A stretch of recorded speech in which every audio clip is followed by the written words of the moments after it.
Hey y'all, it's Dr. Shamanda. Welcome back to my channel where we talk about all things mental health, personal finance, and overall strategies to live your best life.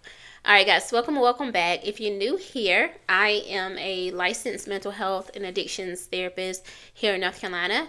I am also a financial therapist candidate. And I specialize in working with high achieving women who are experiencing burnout, life transitions, codependency, and again, helping them navigate their relationship with money. All right, guys, so I'm on a 28-day money education challenge where I'm posting a video every day this whole month. And today is the 21st. So today is day 21. These videos are 10 minutes or less. So if I'm talking fast, y'all, I'm trying to get all this information in 10 minutes. Okay, so I don't talk this fast always. Anyway, I am super excited. You guys know if you've been here, you know I love talking about money, personal finance, and more specifically, the intersection between money and mental health.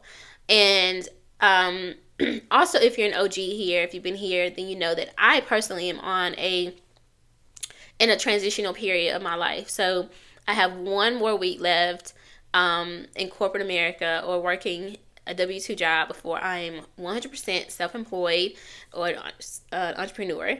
And I'm excited about that. But I want to talk about the mental health side of this whole process, right? And help some of you who are also navigating this journey or who might be interested in doing so in the near future. So today's topic is how our jobs have become a safety net, right? So let's talk about that, right? Our jobs, for the most part, they weren't just income. They were structure. They were stability. They were predictability. And so when you remove that, then of course it's going to create some type of emotional insecurity for some part, right? Or it could impact your emotional safety. And that's with anything in life, right? Like, let's say you maybe you remember being a teenager and you moved out of your parents' home. When you moved on your own and you were responsible for your own bills and everything, then you probably were a little nervous, a little anxious, like, oh Lord, hope I can pay my rent this month, or hope I can pay my car payment. Maybe, that safety net that you might have had is no longer there, right? And so it can feel very similar, when it comes to transitioning from a W-2 job, corporate America, to self-employment. All right. Now, let's talk about what does our job actually provide. So, our jobs typically provide predictable income. So, contrary to, our self-employed income, when you're working a job, more than likely you're going to get your typical, regular, consistent paychecks every week or every 2 weeks or even every month, depending on how you get paid. For the most part, you might get automatic retirement contributions.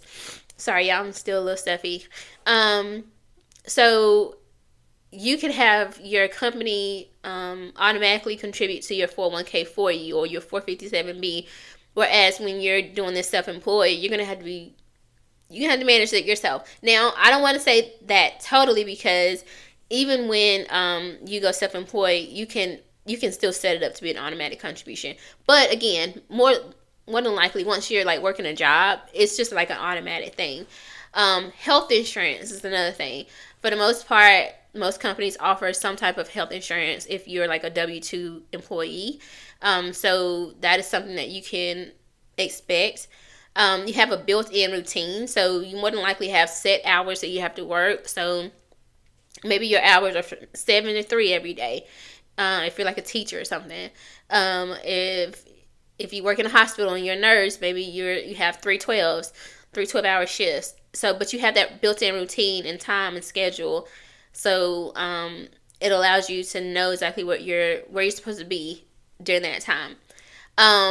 You have external accountability, aka managers and supervisors. So, you have somebody that's like requiring you to have a certain amount of things turned in and submitted at a certain time. So you know that somebody's checking behind you. Somebody's expecting you to turn or submit some type of documentation or whatever it is that you're doing. So that's external accountability.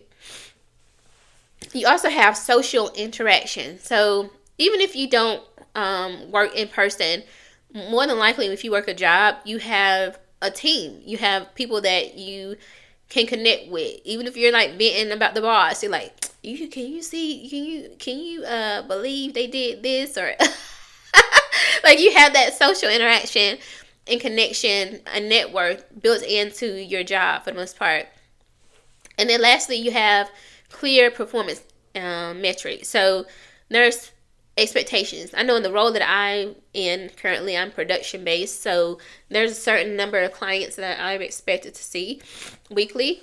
I mean, it can fluctuate obviously, but there's like a goal, right? Like, okay, you want to try to see this many patients, or provide access or care to this amount of patients. So you have those metrics that you want to hit. Okay, so that is something that comes with having a job. Now, what happens when it's gone? It's no longer there. You can definitely have what we call decision fatigue, because guess what? You have freedom, baby. You have flexibility. You have time. You can do whatever you want to do, really, because you're not bound by anybody at that point. And so, with that comes a lot of decisions. Like, am I gonna do a W-2, a 1099 job, or am I gonna go and do freelance? Whatever you want to do, but there's a lot of decisions that you have to make, and a lot of different choices, and that can bring some fatigue. You also have income variability. So like I said, with the paychecks, you know what your paycheck is going to be. It might fluctuate by a few cents per paycheck depending on what's going on in the world or your state and your taxes, whatever. But for the most part, you know what you're going to make, versus being self-employed and not having that job. Your income can vary significantly. Like, if I just depended strictly on YouTube income or something like that, I would never know, because it depends on the views. It depends on how many people watch, how many people share my video, how many people give me a super chat or sign up to my membership or something like that. Like, it depends. And so there's a lot of variability there. Self-discipline gaps. So sometimes you might be motivated. You might say, I'm going to show up, I'm going to do my job, or I'm going to see my clients, I'm going to do whatever. Or you might feel like, for example, I saw through my virtual platforms that I use, which I'm not, this is the last month I'm using those. I still see clients through those, and privately, right? I'm technically recovering from a cold. I could be like, I don't feel like it. And so I could have counseled my clients today, or my clients today. But self-discipline says, no, get up and show up. Like, you can talk, you good. Like, just let them know you're a little, stuffy. But, but self-discipline. Sometimes you got it, sometimes you don't. Okay? Financial anxiety spikes. So your anxiety around money can definitely increase because your income is variable. And maybe you have clients that pay you and they don't pay you, whatever. So it could create a lot of anxiety. And then identity confusion. So if you're used to working a job and having this title and you don't have that anymore, it can definitely lead to some confusion about, who am I then without this title? Who am I if I'm not doing this same work anymore? Or if you take a sabbatical and you're no longer working for a company, whatever, who am I then if I'm not a doctor, if I'm not a therapist, if I'm not a teacher? Then who am I, right? And last thing I wanted to talk about, how can we replace that? So obviously you need an emergency fund. I don't like that word, but y'all know what I mean. You need to track your cash flow. How much are you bringing in every paycheck, or every week, or every 2 weeks, every month? You need to separate your business and your personal accounts. You need to have separate accounts.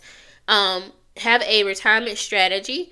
Have some time structure set up. Like, when are you going to get up? How long are you going to work each day? How many days a week you're going to work? Things like that. Have set hours. Non-negotiable blocks of time where you could just work, right? And without being interrupted. And then do some weekly reviews. Have some set metrics. And have some accountability. Now, notice the things I just listed are all the things that you get in a job. But guess what? You can also have those same things in your business. It's up to you, okay? So your job was your safety net, but if you want to do this, you can do it. You can do self-employment. It is possible. There are millions of people doing it every day. All right, guys, I hope you like this video. I hope you can hear me. If you do like this video, like, comment, subscribe, share, and I'll see you guys for day 22. Bye.